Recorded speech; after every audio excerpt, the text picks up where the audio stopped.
Buen día, profesora y queridos compañeros. En el día de hoy les vamos a hablar sobre el síndrome de Marfan. Mi grupo está conformado por Suri Felizola, Oscar Romero, Juan Diego Martínez y mi persona Alejandro González. Bueno, ¿qué es la enfermedad? El síndrome de Marfan es un trastorno genético autosómico dominante que afecta principalmente a las fibras elásticas del tejido conectivo. Generalmente esta enfermedad está caracterizada porque se transmite de padres o hijos o también puede ser a través de una generación espontánea. Aquí tiene que ver la mutación más que todo por el medio ambiente, entre otras cosas. La etiología de esta enfermedad nos dice que es una mutación adquirida en el gen FBN1 ubicado en el cromosoma 15q21. Este es encargado principalmente de codificar la fibrilina 1, que es una proteína esencial del tejido conectivo. Bueno, la fibrilina 1 es una glucoproteína esencial para la formación de fibras elásticas en el tejido conectivo y que estas a su vez tienen como función la distensión y la retracción. Bueno, ¿cómo es el mecanismo de herencia del síndrome de Marfan? Es decir, un patrón de herencia autosómico dominante, es decir, que con solo un alelo se manifiesta la enfermedad. Los hijos de una persona con este síndrome tienen un 75% de probabilidad de manifestarlo. También se puede dar por mutaciones espontáneas y corresponde a un 25% de los casos. Como podemos observar en este cuadro de Punnett, podemos observar que la madre presenta un alelo dominante para el síndrome de Marfan, es decir, que presenta dicha enfermedad. Y combinándola con un hombre que no la presenta, haciendo el correspondiente cruce, podemos observar que el 50% de los hijos de esta pareja va a presentar dicha patología.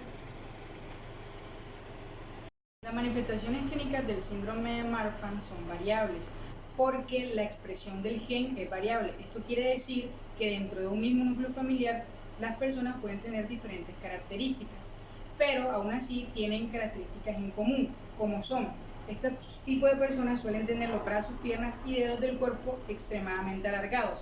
Además de eso, también tienen lo que se conoce como esternón que sobresale o se hunde, pectum excavatum, y también la cara un poco larga o anchada.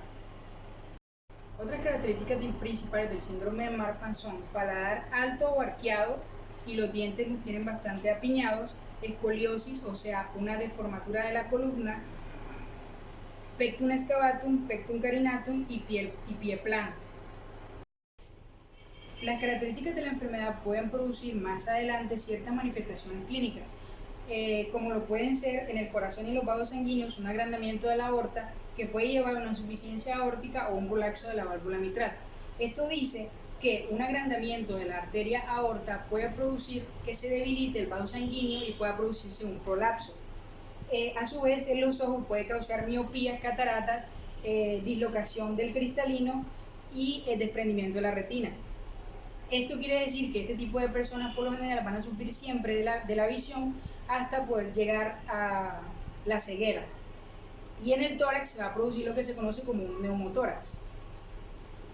Aquí podemos ver unas imágenes de lo que es el síndrome, de las manifestaciones y características del síndrome de Marfan. Podemos ver el pectum excavatum, el pectum scarinatum, las extremidades largas, los dedos largos, los problemas oculares, que por lo general son desprendimiento del cristalino, miopía, entre otros, y las curvaturas de la columna, el pie plano y alargado, entre otros. Bueno, según el diagnóstico, los hallazgos clínicos son dependientes de la edad, lo que condiciona dificultades en el diagnóstico en niños y en pacientes jóvenes. Muchas de las alteraciones que conforman este síndrome son de presentación más tardía. Solo alrededor de un 40-60% de los pacientes con síndrome de Marfan presentan síntomas. En la mayoría de los casos se llega al diagnóstico mediante la historia y la exploración física del paciente, siendo más fácilmente establecido cuando el paciente y otros miembros de su familia presentan luxación del cristalino, pectus excavatum, dilatación de la aorta y aracnodactilia, que son extremidades largas. Bueno, según el tratamiento, no se encuentra una cura definitiva para el síndrome de Marfan, que implicaría reparar el gen que lo causa. Aún así, las personas que lo padecen deben realizarse revisiones de radiografía de tórax y un ecocardiograma, deben hacerse beta bloqueantes para reducir la frecuencia cardíaca, deben tener precauciones mínimas, esto es en cuanto al estrés físico o emocional, deben hacerse fisioterapia y pues deben hacerse detención de mutaciones en el gen de la fibrilina, que es la que causa el síndrome de Marfan. Para diagnosticar el síndrome de Marfan se debe utilizar el sistema de gen. Este sistema de gen consta de criterios mayores y criterios menores. Los criterios mayores son las características o síntomas que son comunes en las personas con síndrome de Marfan y poco común en las personas que no tienen el síndrome. Los criterios menores son características o síntomas que están presentes en las personas con síndrome de Marfan, pero también están presentes en las personas que no lo tienen.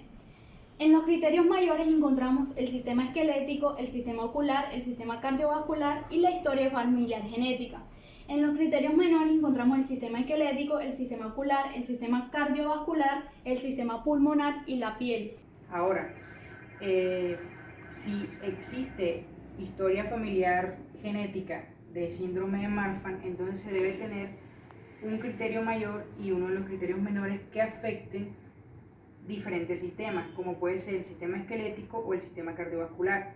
Y si no existe una historia familiar genética, entonces para poder diagnosticarla se debe tener dos criterios del sistema, dos criterios mayores y un criterio menor que afecten diferentes sistemas del organismo.